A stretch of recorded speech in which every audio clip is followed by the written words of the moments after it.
Hello hello, তো সপ্তমীর দিন গিয়েছিলাম সিক্স বালিগঞ্জ প্লেসে বুফে খেতে। ঢোকা মাত্রই তো গন্ধরাজ ঘোল দিয়ে দিয়েছিল, যেটা দারুণ ছিল। তারপর ফুলকো ফুলকো লুচি আর বেগুন ভাজা। তারপর দুজনে দুটো প্লেট সাজিয়ে বসে গিয়েছিলাম। ফার্স্টেই স্টার্টার্স এই চিকেনের আইটেমটা ছিল, যেটা বেকার ছিল। আর লুচি দিয়ে নরম নরম মাটন খাওয়ার তো মজাই আলাদা, দেখেই বুঝতে পারছো। আমি বেগুন ভাজা দিয়ে লুচিটা খেয়েছিলাম। দেন ছিল এই ভেটকি মাছের ফিশ ফ্রাই, যেটা অসম্ভব ভালো ছিল। বাট শো স্টপার ছিল আলুর দম। আলুর দম দিয়ে লুচিটা জাস্ট এক কথায় দারুণ ছিল।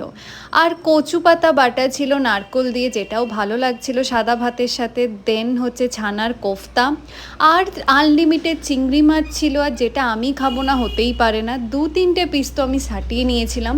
চিকেনের আরেকটা আইটেম ছিল, যেটা মোটামুটি ছিল। আর নরম নরম মাটন দেখে বুঝতেই পারছো, মাটন নানলি তো আমার ফেভারিট। ডেজার্টে ছিল 2 রকমের সন্দেশ, মিষ্টি, চাটনি, পাঁপড়, দই আর লাস্ট পাতে পান।